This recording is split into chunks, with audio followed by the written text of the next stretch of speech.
नमस्कार, मैं हूं राज और आप देख रहे हैं प्योर पॉलिटिक्स। तो पश्चिम बंगाल में दूसरे फेज का चुनाव, दूसरे फेज की वोटिंग हो रही है और जो खबर पश्चिम बंगाल से आ रही है वो ये बता रही है कि भारतीय जनता पार्टी के समर्थक बड़ी संख्या में बाहर निकल रहे हैं और बूथ पे जाकर के वोट कर रहे हैं। और यही इस चुनाव का सबसे बड़ा डिफरेंशिएटर है, यही इस चुनाव की सबसे बड़ी खबर है कि जो वोटर हैं वो बिना किसी डर के बाहर निकल रहे हैं और जा करके अपने मताधिकार का प्रयोग कर रहे हैं। और उसकी एक सबसे बड़ी वजह यह है कि जो सेंट्रल फोर्स है, जो वहां पे 2.5 लाख सेंट्रल फोर्स को डिप्लॉय किया गया है, उस सेंट्रल फोर्स ने अपना काम किया है। उसने लोगों के बीच यह संदेश दिया है कि आप निडर होकर के, बिना किसी डर के आप अपने पोलिंग बूथ पे जाएं और अपने मताधिकार का प्रयोग करें। और पश्चिम बंगाल से जो खबरें इस वक्त आ रही हैं वो ये बता रही हैं कि पश्चिम बंगाल के लोगों में इस बार डर बिल्कुल नहीं है।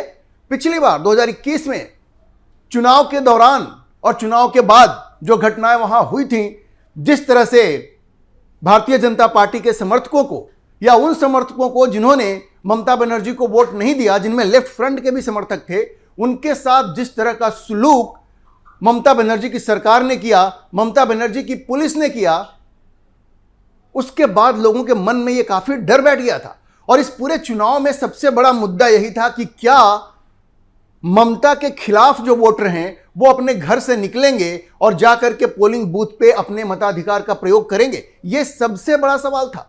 इस बार जिस तरह की तैयारी वहां इलेक्शन कमीशन ने की है, गृह मंत्रालय ने की है, और जिस तरह से सुप्रीम कोर्ट ने सुपरविजन किया है, सुपरवाइज किया हर चीज को, ममता बनर्जी के हर ऑब्जेक्शन को जिस तरह से खारिज किया है, उससे मतदाताओं का जो उनका जो विश्वास है वो बढ़ा है।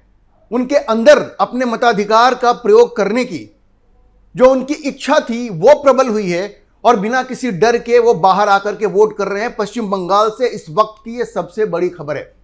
और मैं आपको बता दूं कि इस चरण में 3 करोड़ 21 लाख से ज्यादा वोटर्स अपने मताधिकार का प्रयोग कर रहे हैं और 1448 उम्मीदवारों के किस्मत का फैसला करेंगे। और इसमें जो कुछ महत्वपूर्ण कॉन्स्टिट्यूएंसीज में वोटिंग हो रही है उनमें ममता बनर्जी की सीट भी है, भवानीपुर, जहां पे ममता बनर्जी के सामने इस बार शुभेंदु अधिकारी हैं। ये वही शुभेंदु अधिकारी हैं जिन्होंने कि पिछली बार ममता बनर्जी को नंदीग्राम से शिकस्त दी थी। 2000 वोट से शिकस्त दी थी, लेकिन दी थी। किसी मुख्यमंत्री को हरा देना यह कोई छोटी मोटी बात नहीं होती है। और उसके बाद ममता बनर्जी में इतनी हिम्मत भी नहीं रही कि वो फिर से नंदीग्राम से चुनाव लड़ सके। इस बार वो भाग करके भवानीपुर चली गई, लेकिन शुभेंदु अधिकारी ने पीछा नहीं छोड़ा। शुभेंदु अधिकारी ने पीछा नहीं छोड़ा, वो वहां भी उनके पीछे पीछे पहुंच गए हैं। और खबर ऐसी है कि इस बार ममता बनर्जी के लिए अपनी सीट निकालनी बहुत ही मुश्किल है। मैं आपको बता दूं कि 2021 में जब वो हार गई नंदीग्राम, तो वहां से भाग करके जब वो गई भवानीपुर, जब बाईपोल हुआ, उस बाईपोल में तो वो 58,000 वोट से लगभग जीत गई थी। क्योंकि ये जो भवानीपुर सीट है ये तृणमूल की पारंपरिक सीट है। लेकिन ये 2021 में हुआ जब वो 58,000 वोट से जीती। लेकिन 2024 के लोकसभा चुनाव में ये जो अंतर था ना, उस भवानीपुर विधानसभा क्षेत्र में ये अंतर घट करके मात्र 8,000 रह गया था। और इस बार तो ममता बनर्जी के लिए स्थिति इतनी मुश्किल हो गई है कि उनका हारना लगभग तय माना जा रहा है। और उनको यह मैसेज भी मिल गया। देखिए, शनिवार को वहां पे एक रैली थी उनकी, उस रैली में वो गई, पहुंची, लेकिन भीड़ उनको वैसी दिखी नहीं। जो लोग थे उनमें भी वो जज्बा नहीं दिखा उनको। वो वहां से भाग चली, मैदान छोड़ के भाग गई। और बहाना क्या बनाया कि वहां बगल में भारतीय जनता पार्टी की शुभेंदु अधिकारी की भी एक रैली हो रही थी। उन्होंने कहा कि यार ये लाउड स्पीकर बहुत तेज बजा रहे हैं, ये हमें रैली नहीं करने दे रहे हैं। वो भाग चली वहां से। तो उनके बॉडी लैंग्वेज से बड़ा स्पष्ट था कि वो चुनाव हार चुकी हैं। उनके जेस्चर पोस्चर से बड़ा स्पष्ट था कि वो चुनाव हार चुकी हैं। तो आप समझिए कि भवानीपुर से इस बार ममता बनर्जी के लिए अच्छी खबर नहीं है। और इस वक्त जो खबर आ रही है, भवानीपुर में भी जबरदस्त मतदान हो रहा है और सब लोग बाहर जाकर के अपने वोट कर रहे हैं। और एक चीज और जो खबर आ रही है पश्चिम बंगाल से कि महिलाएं बड़ी संख्या में बाहर निकल रही हैं।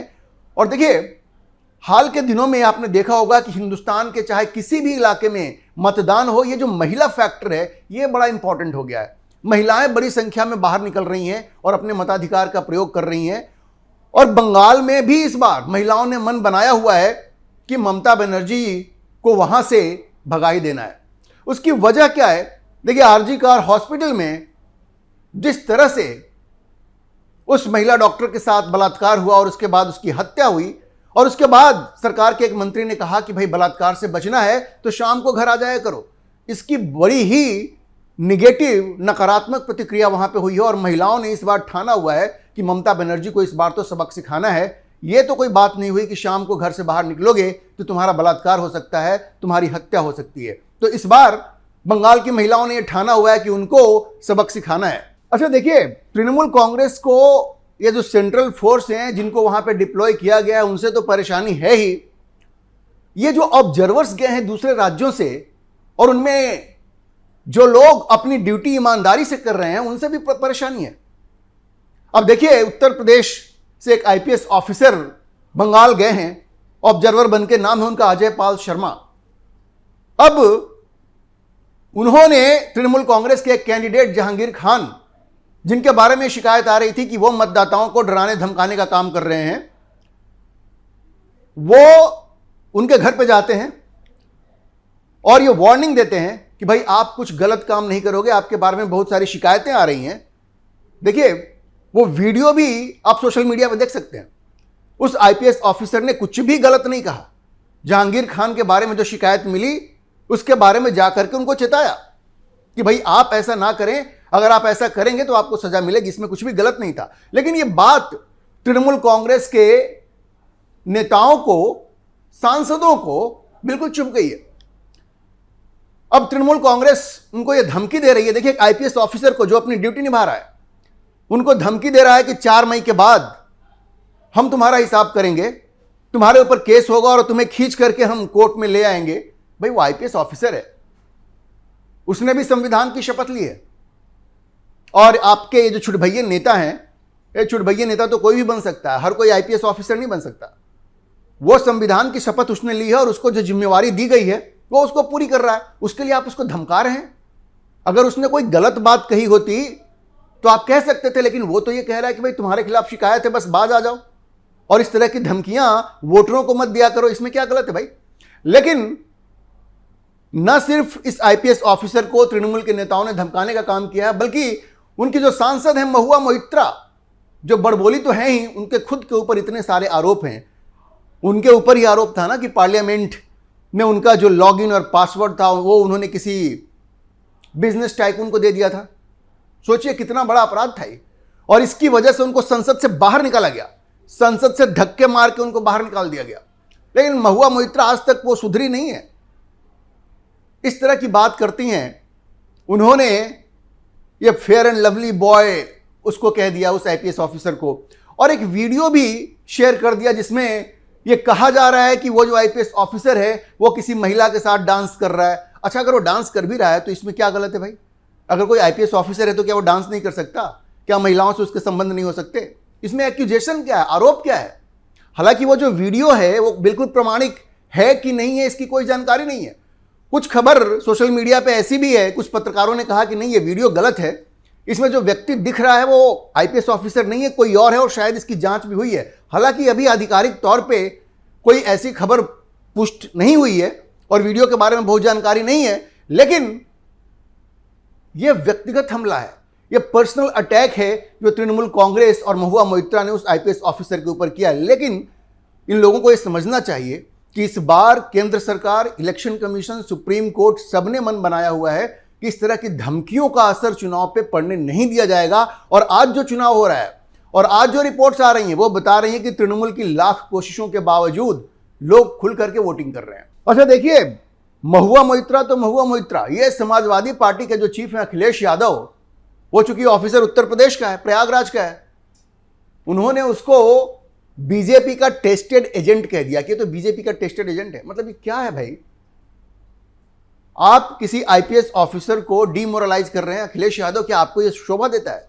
आप फैक्ट पे बात कीजिए ना, आप फैक्ट पे बात कीजिए।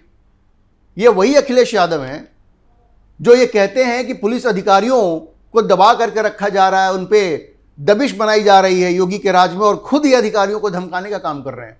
ऐसा कोई प्रमाण है क्या कि इस आईपीएस ऑफिसर ने कुछ गलत किया हो? लेकिन चलिए, अखिलेश यादव से आप क्या उम्मीद कर सकते हैं, उनका तो बस यही रवैया रहा है। तो देखिए, आज जो चुनाव हो रहे हैं दूसरे फेज का, उसमें स्थिति बड़ी स्पष्ट हो रही है। पहले फेज का भी जो चुनाव हुआ था उसमें भी जिस तरह की वोटिंग हुई थी, 93% के आसपास वोटिंग हुई थी, उससे भी बड़ा स्पष्ट था कि एंटी इनकम्बेंसी जो है, ममता के खिलाफ लोगों के मन में इतना रोष है।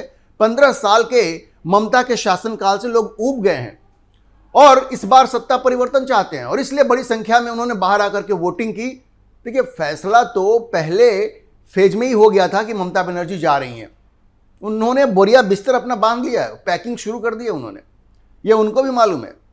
दूसरे फेज में अगर 2021 की बात हम देखें तो इस जिन 142 सीटों पे आज चुनाव हो रहे हैं, उनमें से भारतीय जनता पार्टी पिछली बार सिर्फ 18 जीत पाई थी और 123 ममता ने जीता था और एक आईएसएफ ने जीता था। लेकिन मैं आपको बताऊं कि इस बार परिस्थितियां काफी बदल गई हैं और इस बार इस दूसरे फेज में भी भारतीय जनता पार्टी को बहुत बड़ी सफलता मिल रही है। अच्छा, उसकी वजह क्या है कि जैसा मैंने आपको बताया कि जितने भी भारतीय जनता पार्टी के वोटर्स हैं, सपोर्टर्स हैं, जो खुल के बाहर आ रहे हैं, अब उनको किसी बात का डर नहीं है, क्योंकि सेंट्रल फोर्स वहां पे है। और अमित शाह ने यह कह दिया है, अमित शाह ने कह दिया है कि चुनाव के तुरंत बाद से सेंट्रल फोर्स वहां से नहीं हटेगी, कम से कम 1 सप्ताह तो रहेगी वहां पे।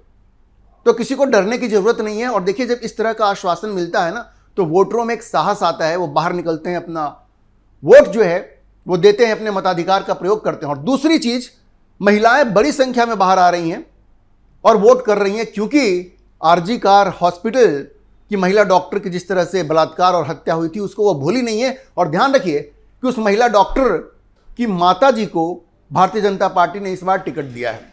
तो ये 2 बड़े फैक्टर्स हैं। उसके अलावा इस बार जिस चीज की भारतीय जनता पार्टी उम्मीद करती थी वो बंगाल में हो रहा है, और वो है हिंदू कंसोलिडेशन। हिंदू एकजुट हो रहे हैं और वो एकजुट होकर के पोलिंग बूथ तक जा रहे हैं और अपने मताधिकार का प्रयोग कर रहे हैं। तो ये भी एक बहुत बड़ा फैक्टर है जो इस बार के चुनाव में निर्णायक बनेगा। और अगली चीज ये है कि जिस वोट पे ममता बनर्जी को सबसे ज्यादा भरोसा था, मुसलमानों का थोक वोट, वो इस बार उनको नहीं मिल रहा है। उसमें सेंध लग गई है। 4-5 दावेदार हैं। कौन कौन? एक तो खुद ममता बनर्जी है, उसके अलावा कांग्रेस है जो 294 सीटों पे चुनाव लड़ रही है, उसके अलावा लेफ्ट फ्रंट है जो आईएसएफ के साथ चुनाव लड़ रही है, और फिर तो ओवैसी साहब हैं और हुमायूं कबीर हैं। ये सब मिल करके इन्होंने इस वोट को काटा हुआ है, थोड़ा इसको थोड़ा उसको। और ध्यान रखिए, भारतीय जनता पार्टी ने इस बार बड़ी ही समझदारी दिखाई कि मुस्लिम फैक्टर को, या मुस्लिम का जो मुद्दा है उसको बहुत ज्यादा नहीं उभारा, क्योंकि उभारने से क्या होता है कि सारे मुस्लिम एक छतरी के नीचे लामबंद हो जाते हैं। इस बार वैसा नहीं हुआ है। और हिंदू कंसोलिडेशन तो है ही, और ये जो 15 साल की जो एंटी इनकम्बेंसी है, उसने ममता बनर्जी की कहानी बिल्कुल खत्म कर दी है। तो अभी पश्चिम बंगाल से जो खबर आ रहा है, ये बता रहा है कि भाई लोगों में ममता के खिलाफ जो वोट देने वाले हैं उनमें अति उत्साह है, वो खुल करके पोलिंग बूथ पे आ रहे हैं, अपने मताधिकार का प्रयोग कर रहे हैं, और उन्होंने मन बना लिया है कि इस बार ममता बनर्जी को वहां से भगाना ही है। ममता बनर्जी को भी अंदाजा हो गया, वो भी अपना बोरिया बिस्तर समेट रही हैं, क्योंकि उनको भी मालूम है कि 4 मई को उनकी सरकार का अंत हो जाएगा। अभी के लिए इतना ही। हम इस खबर पर नजर बनाए रखेंगे और आपको अपडेट करते रहेंगे। इस विषय पर आप क्या सोचते हैं, अपनी राय कमेंट बॉक्स में जरूर लिखें। और अगर आपको ये वीडियो पसंद आया हो तो आप इसे लाइक करें, शेयर करें और हमारे चैनल को सब्सक्राइब जरूर करें।